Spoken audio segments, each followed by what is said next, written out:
एक और बड़ी खबर का रुख कर लेते हैं जो कि देश की राजधानी दिल्ली से आ रही है। आपको बता दें, नई दिल्ली से बीजेपी के जीते प्रत्याशी प्रवेश वर्मा का बड़ा बयान सामने आया है।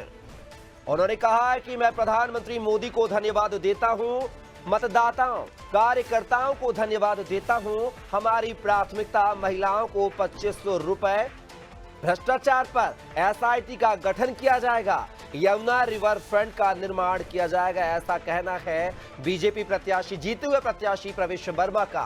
तो यह बड़ी खबर आपको बता रहे हैं दिल्ली से, जहां पर बीजेपी प्रत्याशी प्रवेश वर्मा का बयान सामने आया और जीतने के बाद ये बयान सामने आया है, केजरीवाल को हराने के बाद ये बयान सामने आया है। मैं प्रधानमंत्री मोदी को धन्यवाद देता हूं, मतदाताओं कार्यकर्ताओं को धन्यवाद देता हूं। हमारी प्राथमिकता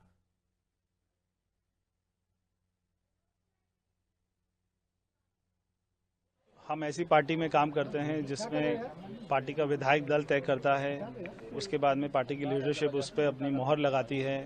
तो जो पार्टी का निर्णय होगा वो सबको मंजूर होगा। देखिए, देखा आपने ये बयान सुना है आपने। नई दिल्ली से बीजेपी के जीते हुए प्रत्याशी जो है प्रवेश वर्मा है, और ज्यादा जानकारी के साथ जो है हमारे सहयोगी दिल्ली से जो है विनोद रस्तोगी लाइव हमारे साथ जुड़ गए हैं। अब विनोद, बात की जाए यहां पर दिल्ली में नई दिल्ली सीट से जीते जो बीजेपी के कैंडिडेट्स हैं प्रवेश वर्मा, उनका जीतने के बाद एक बड़ा बयान सामने आया। उन्होंने पहले तो प्रधानमंत्री नरेंद्र मोदी को धन्यवाद दिया है, जनता को कार्यकर्ताओं को धन्यवाद दिया है, लेकिन कहीं ना कहीं यहां पर उन्होंने बयान में एसआईटी के गठन की बात कही है केजरीवाल के खिलाफ। एसआईटी का गठन होगा, साथ ही यमुना रिवर फ्रंट को लेकर भी उन्होंने बयान दिया है। क्या माना जाए, जीते हैं अभी कोई बड़े पद पर नहीं आए हैं, मंत्री मुख्यमंत्री नहीं बनाया गया है, ऐसे में इनका बयान के जो क्या माने देखे जाएं विनोद? अगर देखा जाए तो भाजपा की इस जीत से सभी प्रत्याशी हर्षित और खुश भी हैं, मगर उसी खुशी में अगर प्रवेश साहिब सिंह वर्मा सुबह जाकर दिल्ली के भारत के गृह मंत्री से मिलने की मुलाकात की कोशिश भी की थी, और उन्होंने जो बयान दिया है कि एसआईटी गठन होगा और जमुना रिवर बनाई जाएगी, ये कहीं ना कहीं आगे की रणनीति का हिस्सा हो सकता है। मगर अगर वो इस तरह की बात कर रहे हैं तो कहीं ना कहीं अपने आप में भटकता हुआ भी चेहरा होगा। लेकिन विरोध जिस तरीके से बयान सामने आया, तो उससे क्या माना जाए कि नतीजों के बाद से ही बीजेपी दिल्ली की समस्याओं को लेकर एक्टिव मोड में नजर आ रही है, भ्रष्टाचार बर्दाश्त नहीं किया जाएगा? क्या ये संदेश देना चाहते हैं प्रवेश वर्मा अपने बयानों के माध्यम से? सबसे बात यह, जितने विधानसभा चुनाव से पहले बार बार अरविंद केजरीवाल जो बयानबाजी कर रहे, चाहे इसमें जमुना जी में हरियाणा की तरफ जहर घोलने की बात की गई थी, इन बातों को लेकर भी शिकायत की गई थी, जहां अरविंद केजरीवाल ने कोई सफाई नहीं दी, कोई अपना बयान नहीं दिया और ना ही किसी तरह की कोई बात पेश की गई थी, जिसमें चुनाव आयोग ने भी उनसे कहा कि अगर आपके पास कोई सबूत है, कोई बात है तो सामने रखी जाए, नहीं रखी गई। उस बात को लेकर भी इन्होंने जब भी बयान दिया था कि अगर हम सत्ता में आते हैं तो हम इस बात की जांच जरूर करेंगे कि अरविंद केजरीवाल जो बयान देते हैं, जो हमारे ऊपर आरोप लगाते हैं, उसका कहीं पता नहीं होता, कोई सबूत नहीं होता और सिर्फ पूरी बयानबाजी होती है। इस चीज को लेकर भी एक्शन मोड में है, और कहीं ना कहीं अगर दिल्ली में भाजपा की सरकार बनते, डबल इंजन की सरकार होगी, तो कहीं ना कहीं विकास की लहर तो आएगी और ये शायद उसी का एक रूप भी हो सकता है।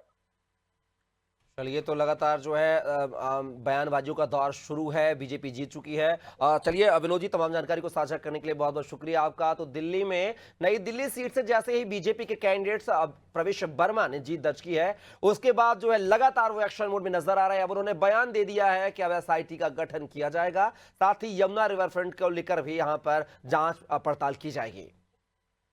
यमुना को लेकर केजरीवाल आम आदमी पार्टी लगातार घिरती नजर आई है। लगातार जो है विपक्षी पार्टियों ने तमाम सवाल के निशान खड़े किए हैं। 15 साल के जनादेश में आखिर क्या किया? यमुना की सफाई का वादा किया था, एक दिल्ली में बड़े कचरे के डंप को जो है निष्पादन की बात कही थी, लेकिन पूरे 5 साल जो है केजरीवाल जी ने गंवा दिए हैं। और ये जो कचरा का ड्रम था जो दिल्ली के बीचों बीच था, उसको जो है डैमेज नहीं कर पाया, उसको लेकर जो है तमाम रणनीति नहीं बना पाए। साथ ही यमुना के गंदे पानी को जो है साफ नहीं कर पाए हैं।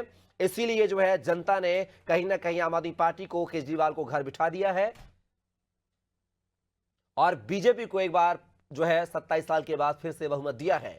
अब देखना हो कि बीजेपी जो है, चूंकि अब डबल इंजन की सरकार है, केंद्र में भी सरकार है, और कहा जाता है कि दिल्ली जो है मतलब पूर्ण राज्य नहीं है, ज्यादातर दखल जो है केंद्र का होता है। पुलिस पर भी, सुरक्षा व्यवस्था पर भी केंद्र एजेंसियों का हाथ होता है, केंद्रीय मंत्रियों का हाथ होता है, एलजी का हाथ होता है।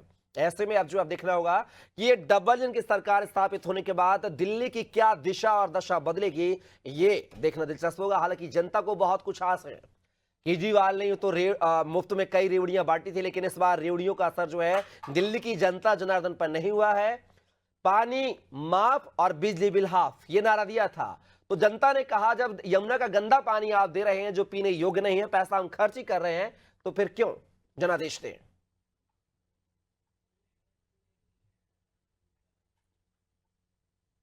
तो दिल्ली में आपका सफाया हुआ है और बीजेपी को बहुमत मिला है।